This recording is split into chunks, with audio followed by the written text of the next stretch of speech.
They stormed in with roaring exhausts, carrying arrogance and a delusion of power, convinced that just stepping into the diner would make everyone bow in fear. But then, the waitress stood up. No yelling, no fists. Just a gaze, calm, cold, and steady, enough to freeze the entire room. None of them knew she was the daughter of a Navy veteran who had survived bullet-ridden seas, and she, like her father, had been trained never to back down under pressure, forged to respond with precision in every life or death second. They came to intimidate. But that night, it was they who were pushed to the edge of fear. What happens when arrogant violence collides with deadly calm? Stay until the end, because this isn't just a confrontation. It's the story of how an ordinary woman shook an entire town with nothing but her courage. If this story stirred something in you or reminded you of someone, give the video a like and hit subscribe, but only if you truly feel a connection with what's being shared here. And I'd love to know, where are you watching from, and what time is it where you are? Leave a comment below, because it's always amazing to see how our community stretches to every corner of the world. Ava Quinn stepped into her 28th year with quiet restraint, as if every passing moment had already been carefully measured. She wasn't the kind of person who drew attention with grand gestures or loud words. Everything about her was discreet, composed, from the spotless apron she wore to the neat brown bun tied high at the nape of her neck. But there was one thing no one could see, unless they were patient enough to look closely.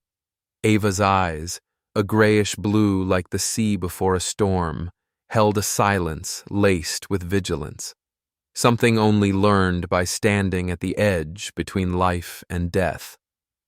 Ava was the only daughter of Navy Captain John Quinn, a man who had survived some of the bloodiest campaigns in the Pacific. After his service, he chose a quiet coastal town, Seabrook, to care for his ailing wife and raise his daughter. He didn't talk much about the war, but every small action of his was a living lesson in discipline, instinct, and courage. Ava grew up in that discipline, not harsh, but never soft.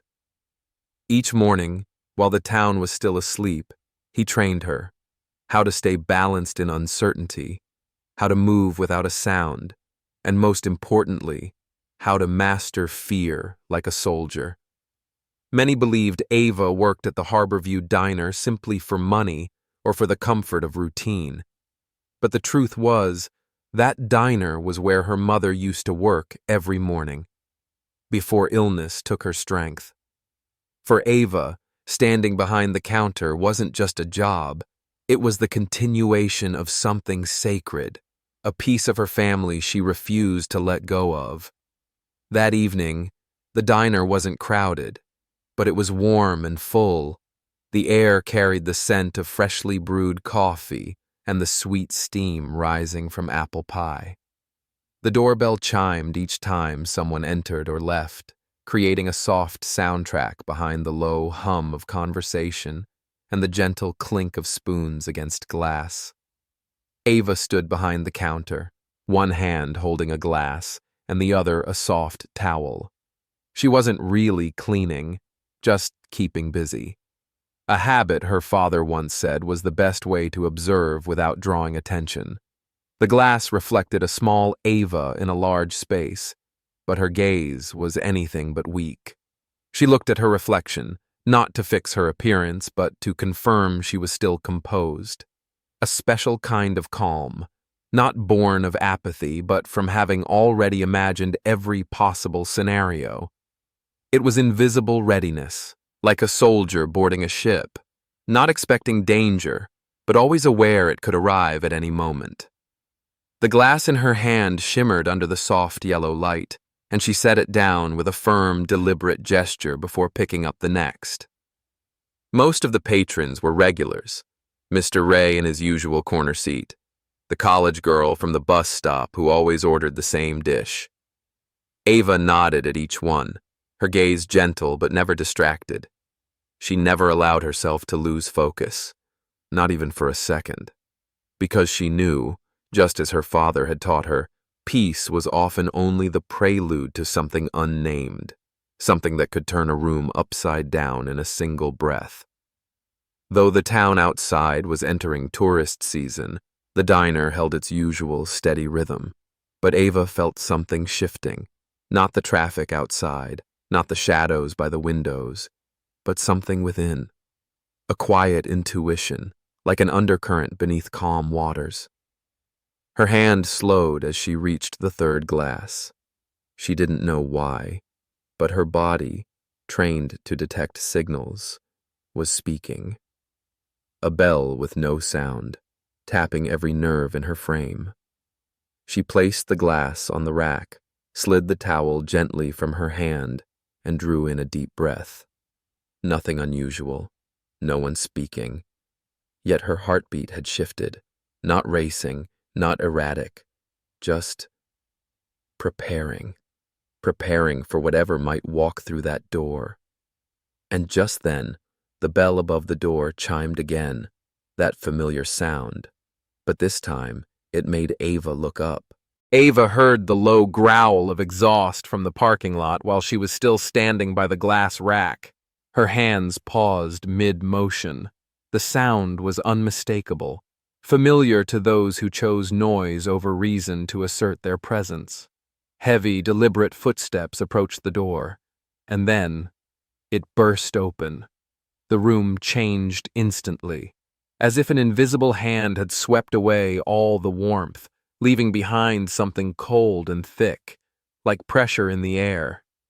They entered, the Iron Serpents, each one clad in black leather jackets reeking of smoke and gasoline, emblazoned across their chests, a coiled cobra, a warning without words. Leading them was Donovan Steele, known as Viper. Tall, lean, with silver hair cropped close at the temples and eyes that never lingered, always drifting, as if everything in front of him bored him. But the threat in his stride never wavered. Behind him came Mason Carter, Fang, swinging a plastic cup as he passed each empty table, like he was marking territory. And then there was Roxy Delgado, Venom, smiling constantly, a grin that held nothing but contempt. The quiet laughter that had filled the diner faded. Regulars shrank in their seats, eyes cast downward toward their plates, as if not seeing would make the intruders disappear. But Ava knew better. Silence didn't make them leave. It only fed their sense of control. Donovan walked straight to the counter, his gaze sliding past Ava as if she were no more than decor.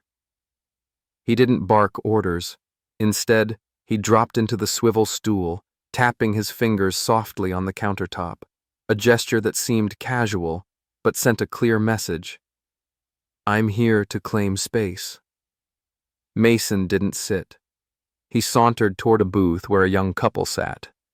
The girl flinched. The boy tensed, shoulders squared. Roxy moved slowly toward the counter, pulling off her glove to reveal tattooed knuckles, eyes scanning Ava from head to toe. Unapologetic, deliberate. She didn't need to speak. Her posture said more than words ever could. Ava stayed where she was, no step forward, no step back. Her hand rested lightly on the counter, her index finger tapping a slow, steady rhythm, not to intimidate, but to center herself. Her heartbeat, her breath, her thoughts. A part of her had seen this before, not in her own life, but in her father's eyes, when he spoke of ships surrounded by pirates and how the crew held their silence to avoid conflict, until the moment they no longer could. Behind the counter, Emma, the diner's owner, peeked out briefly, then disappeared again, her face pale. She didn't need to say anything. Ava already knew Emma was counting on her to handle it. It wasn't the first time. Others had long grown used to Ava's calm, but this time was different. Not because of how many there were, but because of how Donovan looked around. He wasn't searching for food. He was hunting for weakness. The leader didn't command with volume, but with his eyes. A nod, and Fang kicked a nearby chair, sending it spinning. The shrill scrape echoed through the silence. Venom picked up a glass from the table, sniffing it as if judging whether this place was even worth destroying. Then she set it down, gently, but with just enough edge to make someone nearby flinch. Donovan leaned forward, resting his elbows on the counter. His eyes stayed on Ava, longer this time, as if, finally, he recognized she wasn't just another piece of the diner's decor. But instead of panic, Ava returned his look with quiet stillness. No aggression, no retreat, just an unwavering presence. She didn't ask what they wanted. She didn't need to. What they wanted wasn't coffee or food. They wanted submission. And Ava, through every glass she wiped, every early morning training session with her father, had learned one thing. Submission only happens if you believe you're beneath them. She never believed that. 1 second passed, then another, and then Fang squinted, sensing something was off. Something didn't feel right, not like the other diners they'd walked into, where staff scrambled, where owners shook. Here, every gaze avoided them, except one. Ava's. She didn't need to act tough. She only needed not to act afraid. And that, more than anything, made them hesitate, if only for a heartbeat. Donovan approached the counter as if he had once owned the place. Each heavy footstep seemed intent on stamping a claim into every tile beneath him. The dim light from the flickering generator danced across his face, casting shifting shadows that blurred the hard edges of his features, like a mask with no defined shape. He stopped, leaned in, and spoke, not loudly, but clearly, as if his voice echoed on behalf of a room holding its breath. A request that seemed simple on the surface, yet laced underneath with command, challenge, and a flicker of contempt. Ava didn't respond right away. Her hand remained clenched around the coffee pot. For a fleeting second, she could hear the blood rushing past her temples, not from fear, but because her body was adjusting, calibrating for readiness. She placed the pot down on the counter in a single, deliberate motion. The dry thud that followed struck like a hammer blow, not loud but sharp enough to turn heads. Her eyes, the one part of her that never lied, had become two silent vortices pulling the tension toward her. She stared straight at Donovan, unblinking, unwavering. In that gaze lived every early morning in the backyard, every drill with her father repeating one single lesson.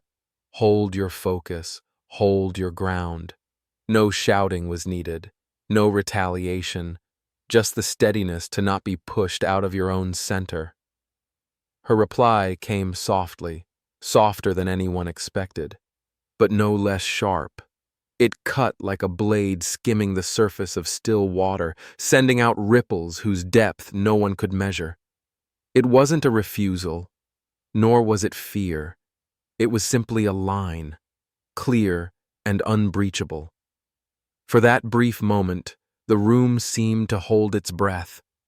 The faint snickers from the far corner died instantly.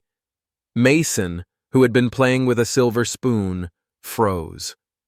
Roxy stopped scanning the tables, her eyes narrowing toward the counter as if something had just veered off script. Emma, peering out from the small door to the kitchen, leaned forward slightly, then froze. Her face creased with worry. She was no stranger to tension like this. She had seen it before, not in diners, but in the eyes of returning soldiers. That same look now lived in Ava. Across the room, Ray Martin, once a man who wore a badge and holstered a gun for years, sank back gently in his seat. He was no longer quick nor strong enough to intervene, but he recognized a standoff when he saw one. He understood what was unfolding wasn't just a standoff. It was a test. A silent examination whose outcome would determine who controlled this room from this moment on. Ava didn't look away. She didn't shift her stance.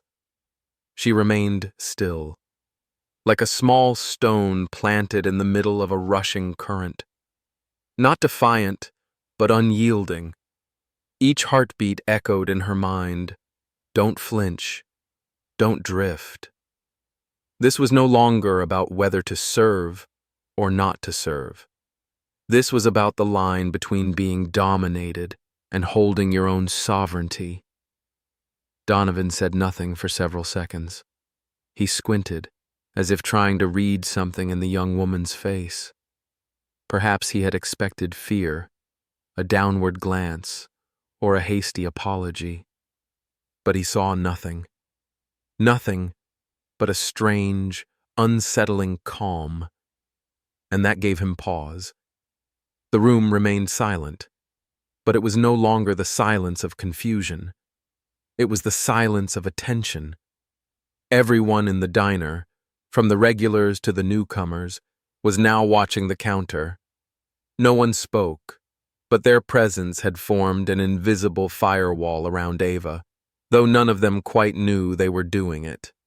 Ava took a deep breath, quietly. Inside, a storm still swirled, but it no longer unsettled her. It sharpened her, focused her. The hands that once trembled during her first shift in the kitchen no longer faltered. She stood there, surrounded by those capable of intimidating anyone, with the stillness of someone who knew exactly who she was. And on the other side of the counter, Donovan, though he hadn't stepped back, no longer seemed so certain he had chosen the right person to try and intimidate. Dear viewers, take a moment to relax, or grab a glass of water, before we continue with the rest of this story, because the twists ahead may surprise you. And let me know in the comments where you're watching from and what time it is where you are. It's always a pleasure to see our community tuning in from every corner of the world. Comment 1 if you enjoyed the story so we can keep bringing you more just like it. The noise outside was abruptly broken by the firm, echoing thump of boots on the floor. Sergeant Lydia Harper didn't walk in. She cut through the thick air of the diner like a blade. No hesitation, no pause to assess. Her face was hard. Her eyes carried the weight of years spent upholding law in places where law was the last thing anyone wanted to follow. On her chest, the silver badge glinted dully, but no one in the room mistook what it stood for. Donovan glanced at her like he'd just stumbled upon a new toy. His smirk lifted, not out of amusement, but because he believed no one here had the power to change the course of what he'd already set in motion. He waved her off with a dismissive flick, as if her arrival were a minor interruption at best. But Lydia Harper's eyes never left him, and she didn't need to speak. Her silence alone tilted the balance of power. Ava remained behind the counter, motionless, but her gaze shifted just enough to register Harper's presence. Not many people could shift the energy of a room the moment they walked in, but Harper did. And though Ava always trusted in her own ability to defend herself, something in her chest eased, just slightly. Harper didn't ask questions. She simply scanned the room, her gaze sweeping over every face, every name she already knew from files, every expression caught between guilt and forced innocence. Each of her steps landed like punctuation in a charging indictment. Then she stopped before Ava, tilted her head, not with suspicion, not just to confirm, but with a subtle nod shared between two people who both knew strength ran deeper than appearances. Ava didn't speak. She didn't have to. A faint nod from her was all it took for everyone to understand that the situation was still under control. But it was also enough for the Iron Serpents to realize they no longer had the freedom they walked in with.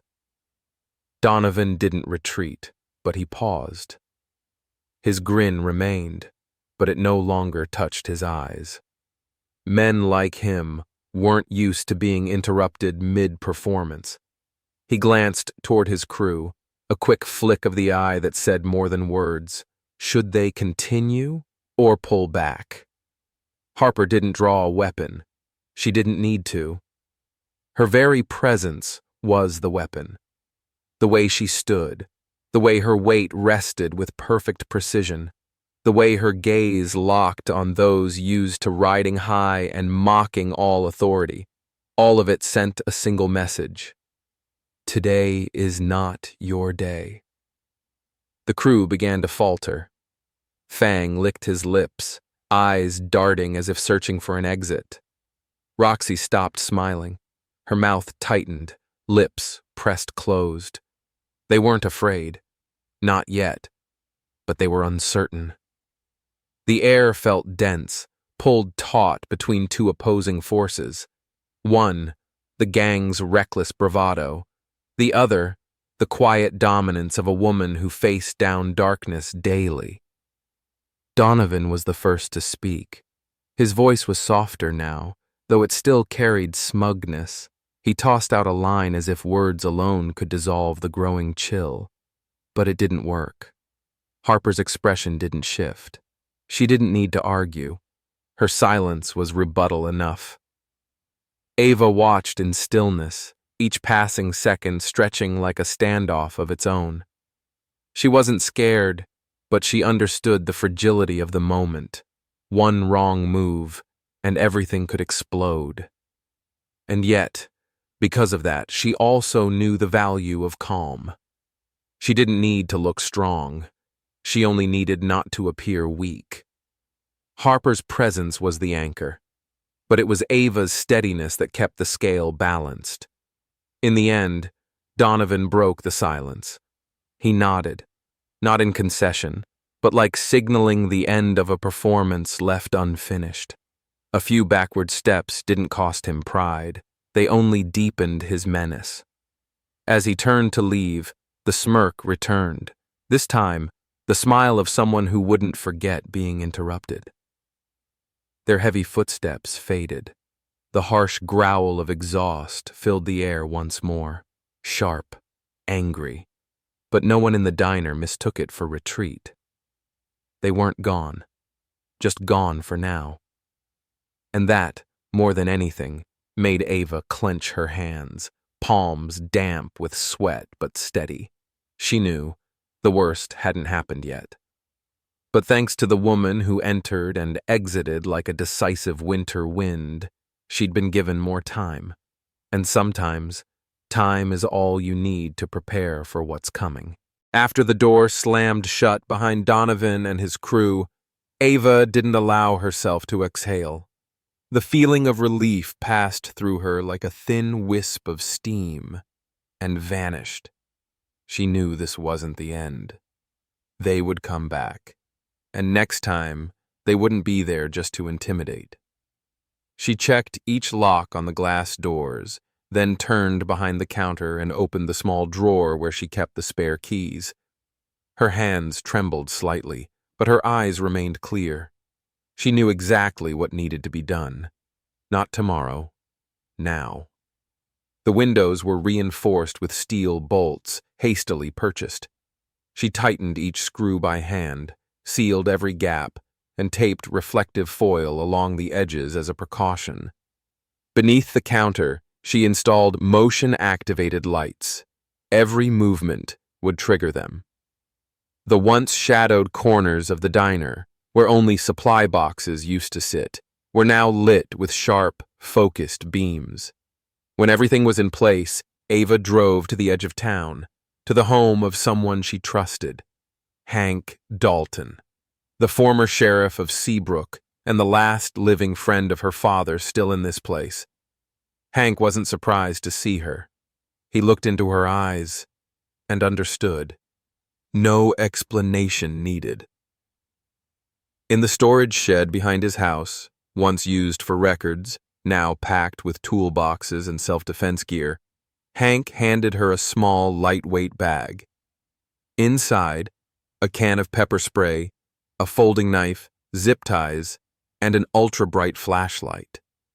No words were exchanged, but before she left, he placed a hand on her shoulder, a firm tap, a wordless gesture of passing something on. The only words he gave her rang quiet, but etched deep into memory. Ava took the bag home and placed it where it could be reached quickest, in the kitchen. She didn't allow herself restful sleep. In the nights that followed, she divided her time training with Hank. Every evening, after the diner closed, she walked quietly out back, where the old storage room had now become a practice zone, not to become a warrior, but to refuse to be conquered.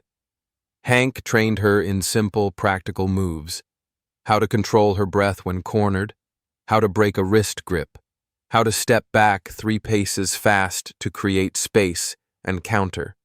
Each motion was repeated until her body responded without thought. After every session, she took notes. She didn't skip a single detail. At night, under the small kitchen light, Ava sketched the diner's layout on paper.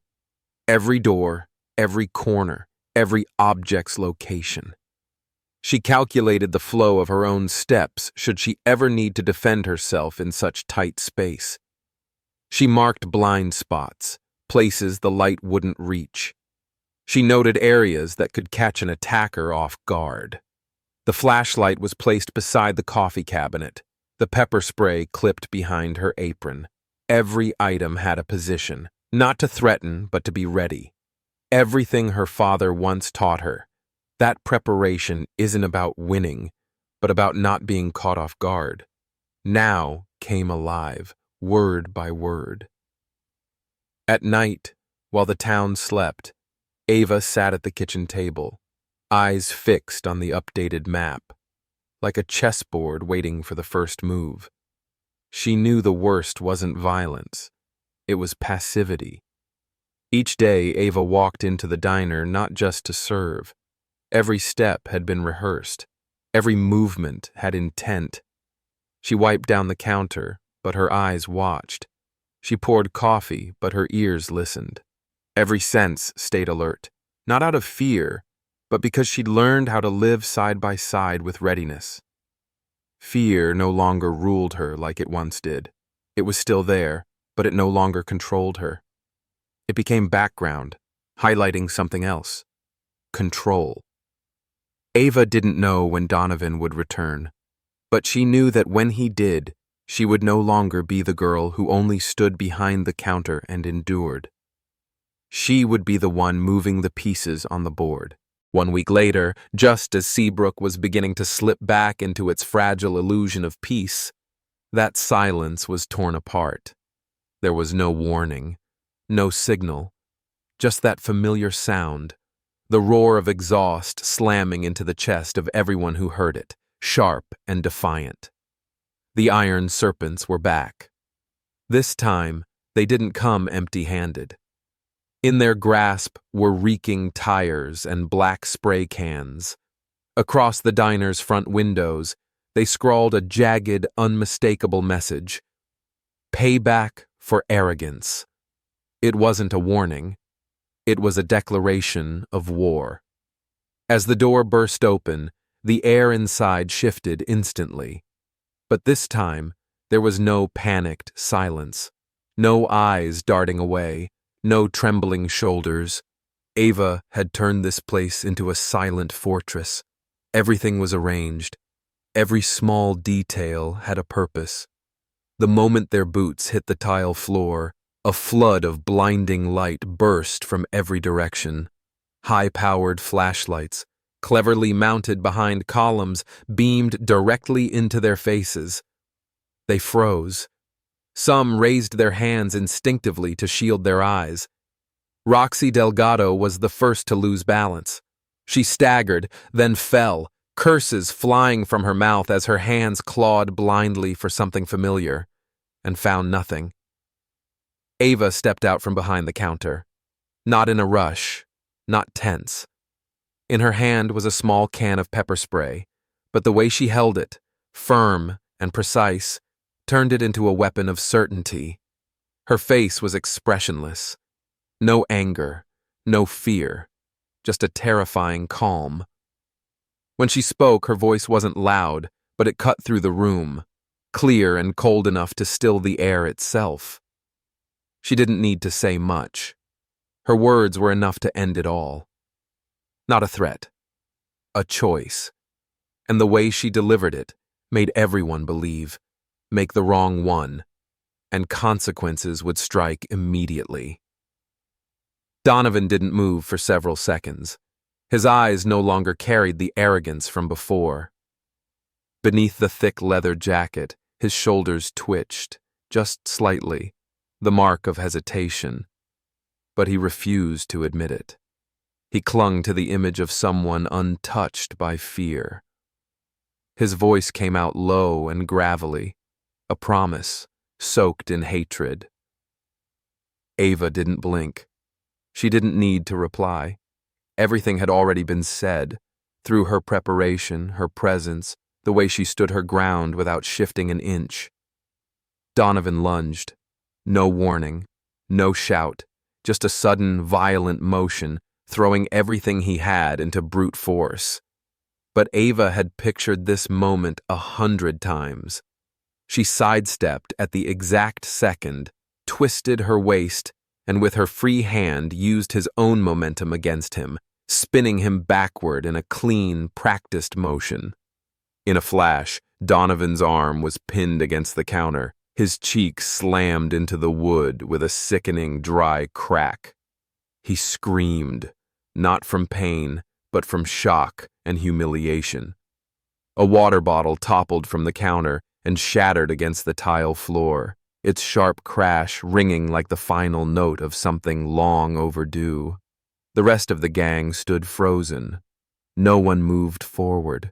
No one dared take another step, not because Ava had a weapon, but because she had just proven she didn't need more than what she had to fight them off. Donovan gasped for breath. He staggered upright, yanking his arm free from the hold. His face burned, not from pain, but shame. He spat onto the counter, eyes seething, but laced with defeat. He knew if he pushed further, he'd lose more than pride. She didn't say a word. She just looked at him. No rage, no contempt, only clarity. That everything he'd just endured was the result of his own choices. Donovan turned away. His shoulders were still tight, but his back no longer straight. His steps lacked the swagger he had walked in with. Before leaving, he muttered one last sentence, like a final declaration in a game he had already lost before it began. But Ava didn't look after him. She didn't need to. Because she knew, in this battle, what she had earned wasn't victory. It was the right to exist on her own terms. That battle didn't just awaken Ava's inner strength. It stirred an entire town that had long stayed silent out of fear. Harborview Diner was no longer just a little roadside eatery by the docks. It had become a symbol, a place where people rediscovered what safety felt like, where memories were preserved, and where kindness was taught again, day by day, through simple, deliberate actions. In every gaze turned toward Ava, there was no pity, only respect. Because she had proven that courage doesn't come from muscle. It comes from refusing to look away when wrong stands right in front of you. Every cup of coffee poured, every punch she trained for, was a quiet reminder. Anyone can be Ava, if they're willing to rise and defend what's right. And that, perhaps, is the greatest lesson of all. Sometimes the one who changes an entire town isn't a cop or a politician, but just an ordinary girl with an unyielding heart. Thank you for staying with this story to the very end. If it touched you, please subscribe, leave a comment below, and share it with loved ones in the US, especially those who might need a small light in the middle of life's storm. And we'd truly love to know, where are you watching from, and what time is it right now? Because it means the world to us to see this story reach someone, somewhere, in one of life's important moments. Who knows? Maybe you'll be the one to write the next brave chapter for your own community.